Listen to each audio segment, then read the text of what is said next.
السلام علیکم، میں ہوں Hafsa Shehryar. Welcome back to my channel. امید کرتی ہوں ٹھیک ٹھاک ہوں گے، آپ لوگ خیریت سے ہوں گے۔ اور جیسے کہ میں نے ذکر کیا تھا آپ لوگوں سے کہ ہم لوگ ربیع الاول کے اوپر بہت خصوصی طور پہ کچھ محنت کر رہے ہیں، کچھ چیزیں آپ لوگوں کے لیے لے کر آ رہے ہیں۔ اسی سلسلے میں پرسوں آئی گیس میں نے ایک ویڈیو ڈالی تھی جس کا موضوع تھا آپ صلی اللہ علیہ وسلم کی بعثت اور ولادت کے حوالے سے میرے والد نے آپ لوگوں سے کچھ ڈسکشن کیا تھا، کچھ معلومات فراہم کی تھی۔ امید ہے کہ اس سے کچھ نہ کچھ فیض آپ لوگوں کو ملا ہوگا اور تھوڑی بہت ہی صحیح کچھ نہ کچھ معلومات آپ لوگوں نے حاصل کی ہوں گی۔ اسی تسلسل کو بڑھاتے ہوئے آگے آج کا جو موضوع ہے وہ آپ صلی اللہ علیہ وسلم کا بچپن اور لڑکپن کے حوالے سے میرے والد ابھی آپ لوگوں سے گفتگو کریں گے۔ اور آج کی ویڈیو سے آپ لوگ مجھے بھی اس پروگرام کا ان ویڈیوز کا حصہ آپ دیکھیں گے۔ میرے والد کے ساتھ میں بھی انشاءاللہ آپ لوگوں کو ان ویڈیوز میں نظر آؤں گی، تو آپ لوگوں کے فیڈ بیک کا، آپ لوگوں کے رائے کا انتظار رہے گا۔ کامنٹ باکس میں ضرور بتائیے اور چلتے ہیں میرے والد کی طرف اور دیکھتے ہیں کہ وہ آج کیا بتا رہے ہیں۔ الرحمن الرحیم، السلام علیکم۔ امید کرتا ہوں کہ آپ سب خیریت سے ہوں گے۔ میں بھی الحمدللہ خیریت سے ہوں اور اللہ تعالیٰ کا انتہائی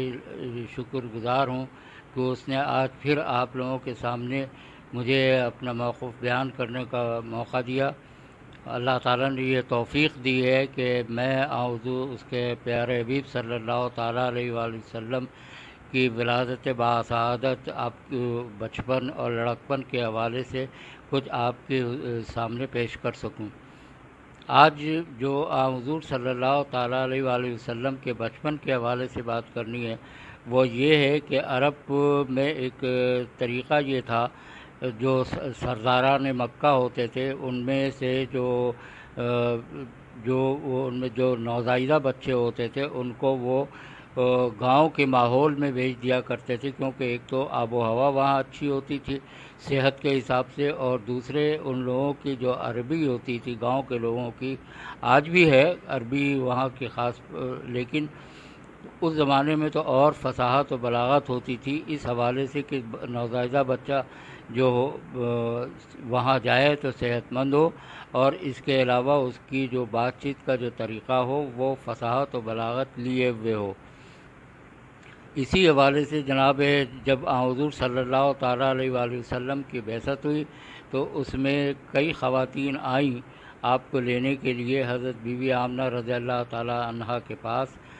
لیکن یہ شرف حضرت حلیمہ سعدیہ رضی اللہ تعالیٰ عنہ کو حاصل ہوا کہ جناب رسول کریم صلی اللہ تعالیٰ علیہ وآلہ وسلم کو حضرت حلیمہ سعدیہ کے حوالے کر دیا گیا۔ حلیمہ سعدیہ رضی اللہ تعالیٰ عنہ کا جو قبیلہ تھا وہ بنو سعد تھا، اور یہ تقریباً مکہ شریف سے 153 کلومیٹر کے فاصلے پر تھا۔ آپ کے گاؤں کا نام شوتا تھا، اور یہ طائف براستہ طائف وہاں جایا جا کرتا تھا، کیا جا سکتا تھا۔ جب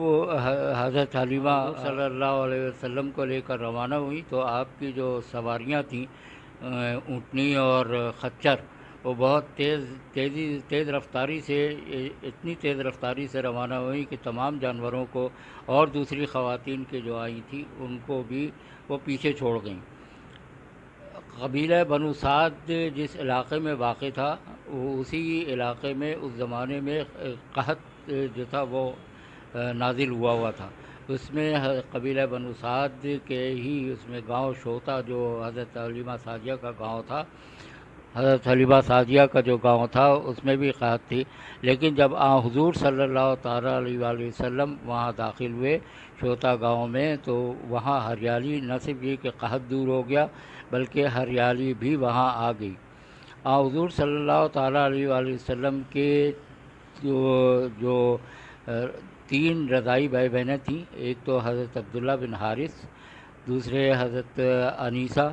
بنت حارث، اور تیسرے حضرت شیمہ بنت حارث۔ حضرت شیمہ بنت حارث حضرت حضور صلی اللہ تعالیٰ علیہ وآلہ وسلم کو لوریاں بھی دیتی تھیں، گودوں میں بھی کھلاتی تھیں۔ حضور صلی اللہ تعالیٰ علیہ وآلہ وسلم چاند سے بھی کھیلا کرتے تھے، اور جس طرف انگلی اٹھایا کرتے تھے اسی طرف چاند بھی جھک جایا کرتا تھا۔ اس کے علاوہ جب حضور صلی اللہ علیہ وسلم عالم شیرواری میں حضرت حلیمہ سعدیہ رضی اللہ تعالیٰ عنہ کا جو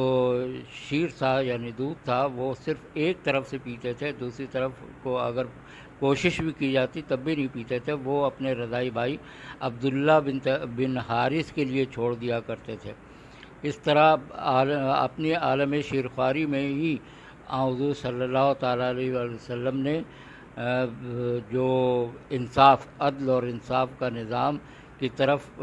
رائج مائل کیا تھا۔ جب حضور صلی اللہ تعالیٰ علیہ وآلہ وسلم اور بڑے ہوئے تو حضرت عبداللہ بن حارث کے ساتھ بکریاں بھی چرانے کے لیے جانے لگے جنگل میں۔ تو وہاں جو معجزات ہوتے تھے یا یوں کہہ لیجیے کہ اللہ تعالیٰ کی جو برکتیں نازل ہوتی تھیں اس سے بھی وہ بہت متاثر ہوتے تھے۔ حضرت حلیمہ سعدیہ نے خود فرماتی ہیں کہ جب حضور صلی اللہ تعالیٰ علیہ وآلہ وسلم ان کے پاس تشریف لائے تو ان کے پاس پھر صرف 7 بکریاں تھیں، لیکن جب 2 سال کے عرصے میں جب تک کہ وہ وہاں رہے 700 بکریاں ہو گئیں۔ اس قدر ان میں اضافہ ہوا، اس قدر ان میں برکت پیدا ہو گئی، اور یہ بات جو ہے وہ تمام پورے قبیلے جو بنو سعد تھا اس میں یہ پھیل گئی۔ تو قبیل بنو سعد کے جو لوگ تھے دوسرے اور جو لوگ تھے وہ بھی حضرت حلیمہ سعدیہ کے پاس آئیں اور یہ کہنے لگیں کہ تمہارے پاس یہ جو بچہ ہے بہت برکت والا ہے، لہٰذا تم اس کو بھی ہم کو بھی اس سے مستفید ہونے کا موقع دو۔ چنانچہ حضرت حلیمہ نے ایک تالاب بنوایا اور اس میں قبیلے کے دوسری بکریوں کو بھی ڈال دیا، اور ان سے بھی پھر بکریوں کی کافی نشو و نما ہوئی اور وہ قبیلہ پورا جو تھا وہ متمول ہو گیا۔ 2 سال پورے ہو گئے تو 2 سال کے بعد حضرت آمنہ کے پاس حضرت حلیمہ جیسا جو معاہدہ تھا اس معاہدے کے مطابق حضرت حلیمہ سعدیہ حضور صلی اللہ تعالیٰ علیہ وآلہ وسلم کو واپس لے کر آئیں، لیکن ان کی خواہش یہ تھی کہ ایک مرتبہ پھر ان کو 2 سال کے لیے حضرت آمنہ ان کے حوالے کر دیں۔ اتفاق سے مکہ شریف میں اس وقت ایک وبائی مرض پھیلا ہوا تھا جس کی وجہ سے کہ حضرت آمنہ رضی اللہ تعالیٰ عنہ نے وہ 2 سال مزید 2 سال کے لیے حضور صلی اللہ تعالیٰ علیہ وآلہ وسلم کو حضرت حلیمہ سعدیہ رضی اللہ تعالیٰ عنہ کے حوالے کر دیا، اور آپ اس طرح 4 سال تک قبیلہ بنو سعد کے گاؤں شوطہ میں رہے، اور یہی 4تھے سال حضور صلی اللہ تعالیٰ علیہ وآلہ وسلم کا پہلا شق صدر صلی اللہ تعالیٰ علیہ وآلہ وسلم کے بچپن کا احوال آپ نے سنا۔ اب تھوڑا آگے لڑکپن کی طرف چلتے ہیں اور وہ یہ بتاتے ہیں کہ آپ کا لڑکپن کیسا تھا، کیسا گزرا۔ حضور صلی اللہ تعالیٰ علیہ وآلہ وسلم کا اخلاق لڑکپن میں بھی اور بچپن میں بھی نہ تو وہ روتے تھے، نہ چلاتے تھے، نہ کسی سے لڑائی کرتے تھے، نہ جھگڑا کرتے تھے، اور نہ ہی ادھر ادھر کے بچوں کے ساتھ کھیلتے تھے۔ لڑکپن میں بھی آپ صلی اللہ تعالیٰ علیہ وآلہ وسلم کا یہی طریقہ تھا۔ آپ کا اخلاق حسنہ بہت اچھا تھا، بہت اعلیٰ تھا، اور آپ کا جو ننیال تھا وہ اس زمانے میں یثرب کہلاتا تھا۔ مدینۃ النبی تو ہجرت کے بعد ہوا۔ حضور صلی اللہ تعالیٰ علیہ وآلہ وسلم کے والد حضرت عبداللہ بن عبد المطلب کا انتقال بھی مدینہ منورہ میں ہوا تھا۔ جیسے میں پچھلے اپنی ویڈیو میں بتا چکا تھا کہ وہ تجارت کے لیے شام میں گئے تھے، وہاں سے واپسی میں مدینہ میں وہ بیمار ہوئے اور پھر وہیں ان کا انتقال ہوا۔ 6 سال کی عمر تھی جب وہ اپنے ننیال اپنی والدہ کے ساتھ ملنے کے لیے گئے، تو ان کے ساتھ حضرت عبداللہ کی ایک کنیز ایمن بھی ساتھ تھیں ان کے۔ یہ تینوں وہاں مدینہ منورہ گئے، پھر واپسی میں حضرت آمنہ بی بی آمنہ رضی اللہ تعالیٰ عنہ ابوا کے مقام پر شدید بیمار ہوئیں اور وہیں ان کا انتقال ہو گیا۔ حضرت حضور صلی اللہ علیہ وسلم بہت غمزدہ ہوئے، بہت روئے آپ سے لپٹ کے، اپنی والدہ سے ایمن جو تھیں انہوں نے بہت تسلیاں دیں، اور تسلیاں دینے کے بعد ان کو واپس آپ کے دادا حضرت عبد المطلب کے پاس لے کر آئیں۔ جب آپ مکہ شریف تشریف لے آئے تو حضرت ایمن نے حضور صلی اللہ تعالیٰ علیہ وآلہ وسلم کو ان کے دادا حضرت عبد المطلب کے حوالے کر دیا، لیکن قسمت کی بات ہے کہ پھر حضور صلی اللہ تعالیٰ علیہ وآلہ وسلم کی جب عمر 8 سال کی ہوئی تو دادا حضرت عبد المطلب کا بھی انتقال ہو گیا۔ حضرت عبد المطلب حضور صلی اللہ تعالیٰ علیہ وآلہ وسلم سے بہت محبت کرتے تھے، بہت شفقت سے پیش آتے تھے، ہر وقت ان کو اپنے ساتھ رکھتے تھے۔ آپ صلی اللہ تعالیٰ علیہ وآلہ وسلم کا اخلاق حسنہ جیسا کہ میں پہلے آپ کی خدمت میں پیش کر چکا ہوں وہ اتنا ہی اعلیٰ تھا، حتیٰ کہ خانہ کعبہ میں ایک تخت بچھایا جاتا تھا حضرت عبد المطلب کے بیٹھنے کے لیے، لیکن حضور صلی اللہ تعالیٰ علیہ وآلہ وسلم جب اپنے دادا کے ساتھ آتے تو اپنے دادا سے پہلے ہی اس تخت پہ خود ہی جا کے بیٹھ جاتے، جبکہ کسی اور کو یہ ہمت اور یہ مجال نہیں تھی کہ کوئی ان کے تخت پہ بیٹھے۔ جب 8 سال کے ہوئے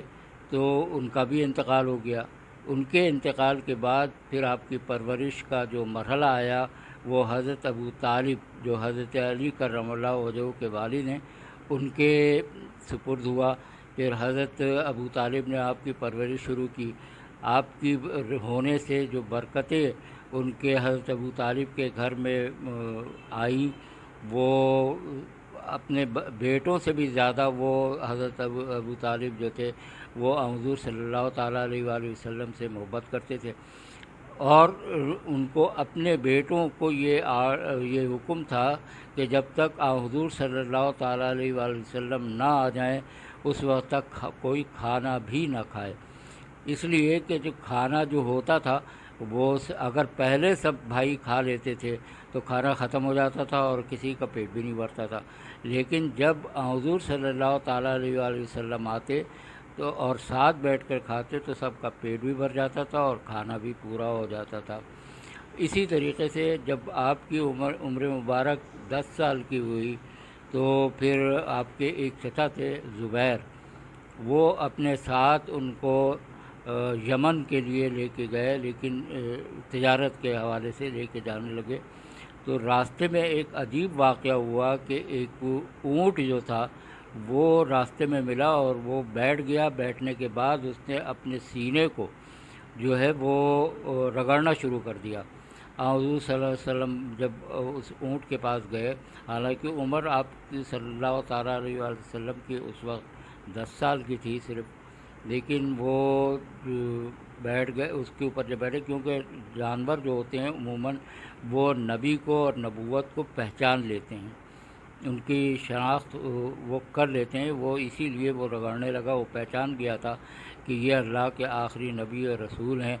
وہ اس وادی کے اندر پانی بھرا ہوا تھا، آپ صلی اللہ تعالیٰ علیہ وآلہ وسلم اس اونٹنی پر بیٹھ گئے اور اس اونٹنی کے بعد وہ اس وادی کو کراس کیا، اور اس کے ساتھ ہی ساتھ جو اپنے قریش کے، اور اصل میں یہ بھی ایک معجزہ تھا حضور صلی اللہ تعالیٰ علیہ وآلہ وسلم کا